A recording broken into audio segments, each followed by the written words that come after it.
Assalamualaikum warahmatullahi wabarakatuh. Nama saya Meitaki Anjani, NPM 1811010008. Saya adalah pemateri dari kelompok 1 yang akan menyampaikan materi ke-8 yang berjudul teknologi jaringan komputer. Yang pertama, saya akan menjelaskan pengertian jaringan komputer. Apa itu jaringan komputer?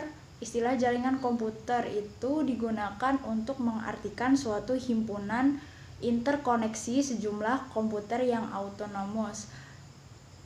Jaringan komputer juga sering diartikan sebuah kumpulan komputer, printer, dan peralatan lainnya yang terhubung dalam satu kesatuan yang memungkinkan pengguna dapat saling bertukar dokumen atau data yang menggunakan software atau hardware yang terhubung dengan jaringan. Selanjutnya ada beberapa ciri-ciri dari jaringan komputer. Yang pertama itu dapat saling berbagi perangkat keras atau hardware. Yang kedua ada dapat saling berbagi perangkat lunak atau software. Yang ketiga dapat saling berbagi saluran komunikasi atau internet. Yang keempat dapat saling berbagi data atau biasa disebut file sharing, dan yang terakhir memudahkan komunikasi antar pemakai jaringan. Selanjutnya ada sistem operasi jaringan. Nah, sistem operasi jaringan ini dibagi menjadi dua, yaitu jaringan client server dan jaringan peer-to-peer. Nah, yang pertama ada jaringan client server. Nah, server adalah komputer yang menyediakan informasi atau fasilitas bagi komputer-komputer lain di dalam jaringan, dan klien sendiri adalah komputer-komputer yang menggunakan fasilitas yang disediakan oleh server.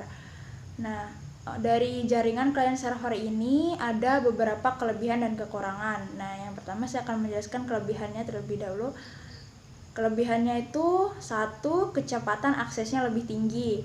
Yang kedua, sistem keamanan dan administrasi jaringan lebih baik.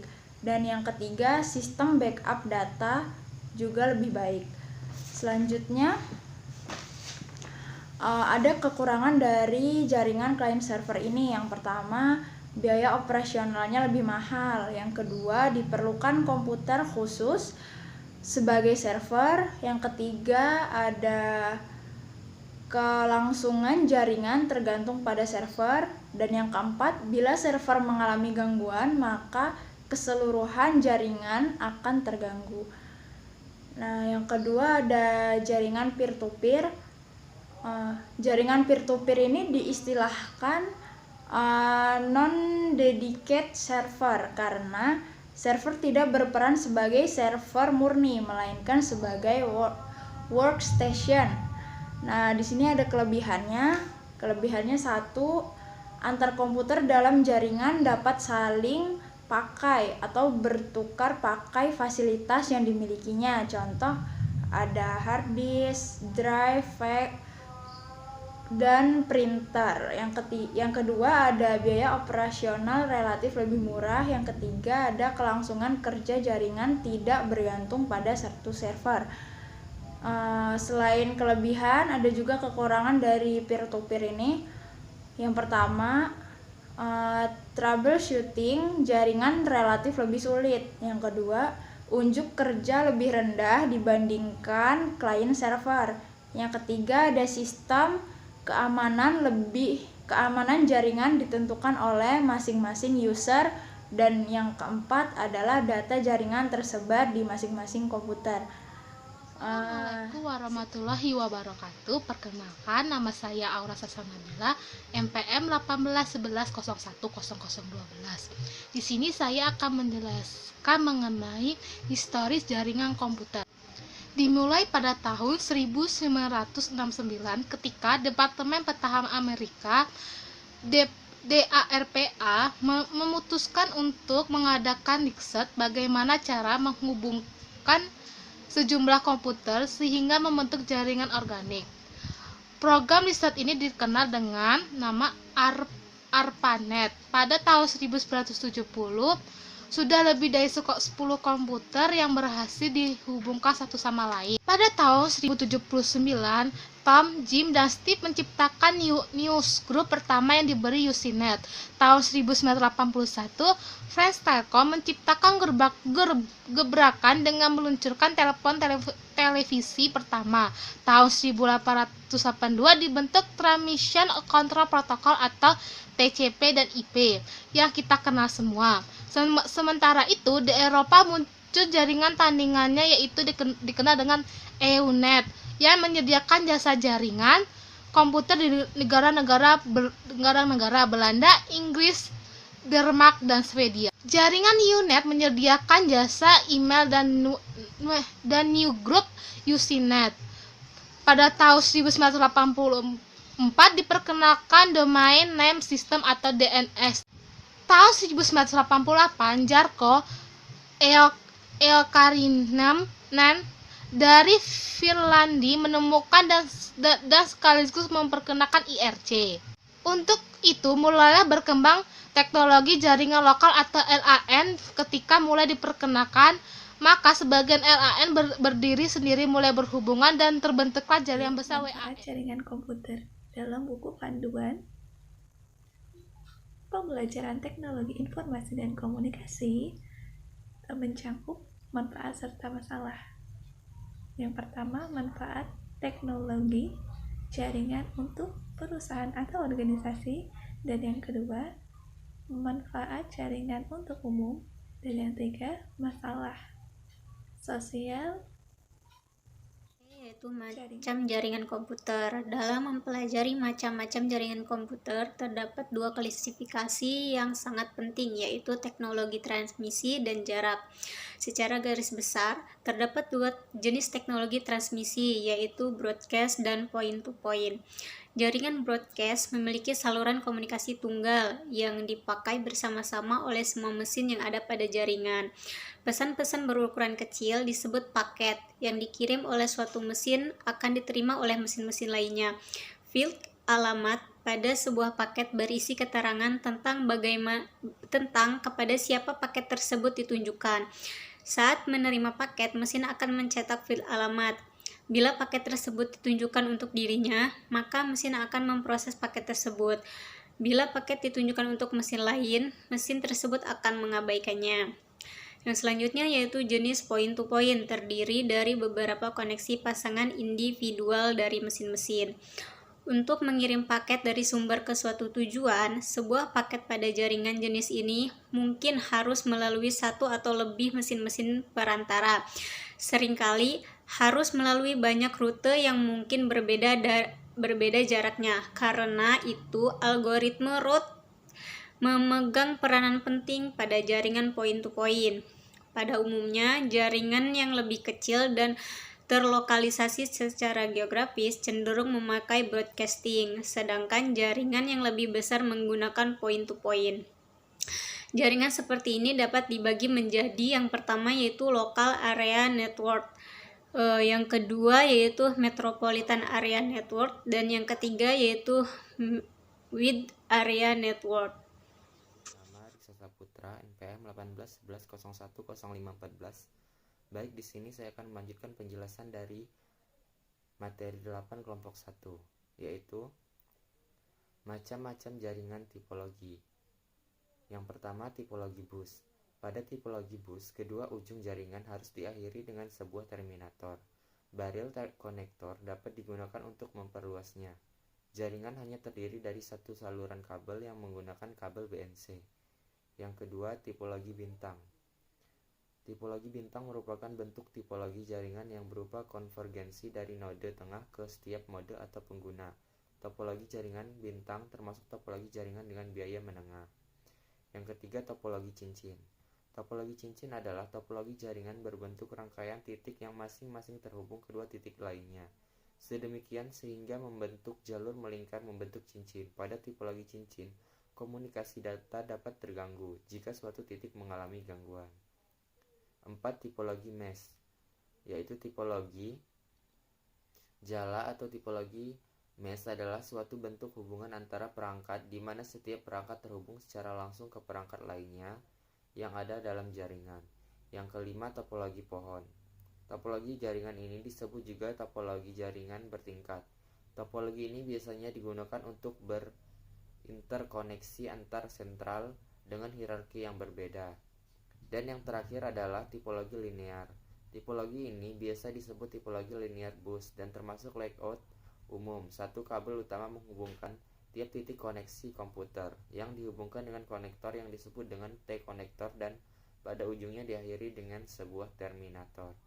Baik, itu saja yang dapat saya sampaikan. Saya akhiri. Wassalamualaikum warahmatullahi wabarakatuh. Saya akan menjelaskan bagian G, yakni tentang database.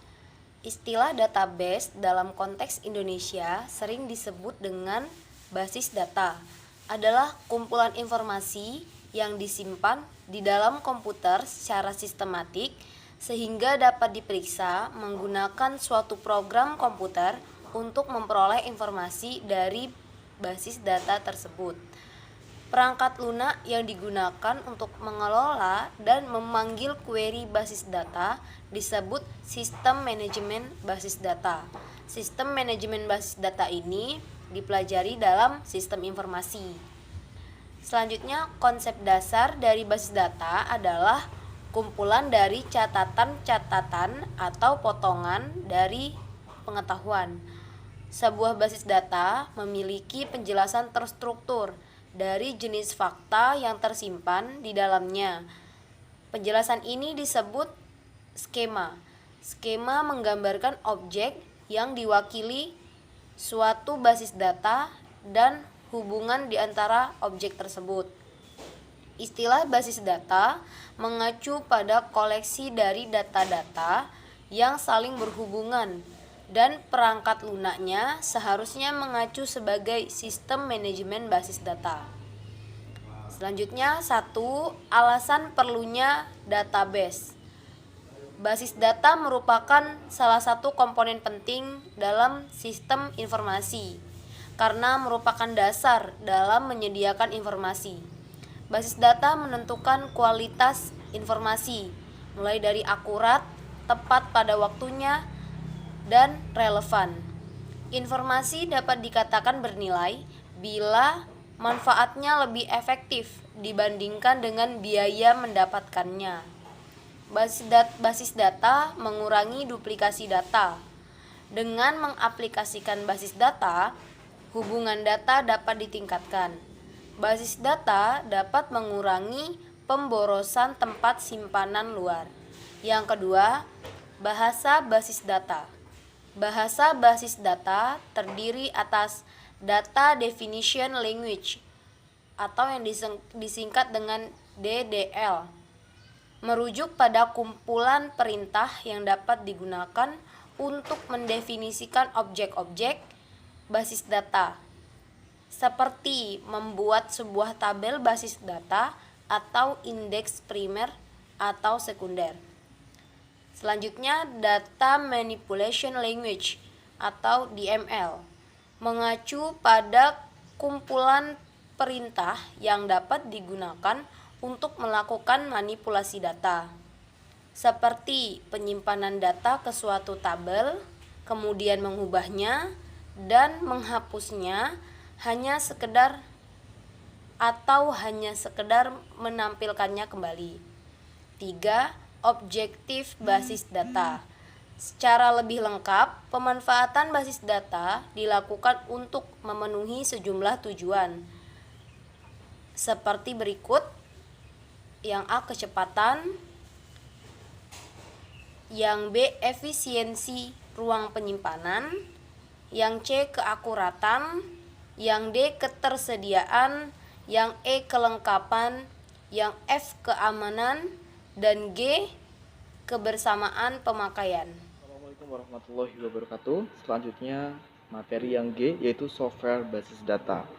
Nah, perangkat lunak basis data yang banyak digunakan dalam pemrograman dan merupakan perangkat basis data arah tinggi, high level, itu memiliki beberapa, yaitu ada 5. Yang pertama itu ada Microsoft SQL Server, yang kedua ada Oracle Core Corporation, kemudian yang ketiga itu ada Firebird, dan yang keempat itu MySQL, dan yang kelima itu Microsoft Access. Nah, untuk pengertiannya sendiri itu di makalah juga sudah diberikan softwarenya, bisa dibaca sendiri. Yang pertama, Microsoft SQL Server adalah sebuah sistem manajemen basis data relasional produk Microsoft. Bahasa query utamanya adalah, itu bisa aja dilihat di makalah apa itu pengertiannya dari software basis data. Itu ada 5 tadi ya, apa saja bisa aja Anda lihat di makalah. Yang pertama itu Microsoft SQL Server, itu pengertiannya bahwasannya itu digunakan di dalam bisnis yang memiliki basis data. Ini digunakan di dalam suatu bisnis ya, suatu bisnis. Kemudian Oracle Corporation itu adalah salah satu perusahaan utama pengembangan sistem manajemen basis data, database manajemen, sistem perangkat lunak untuk pengembangan basis data perangkat lunak, manajemen hubungan ya, intinya itu dari semua software basis data yang kelima-lima itu pada intinya adalah untuk membantu suatu program pengolahan data, baik untuk secara lingkup kecil maupun lingkup luas. Lingkup kecil misalnya kayak sekolah dan lain sebagainya, kalau secara menyeluruh itu seperti suatu perusahaan dan lain sebagainya.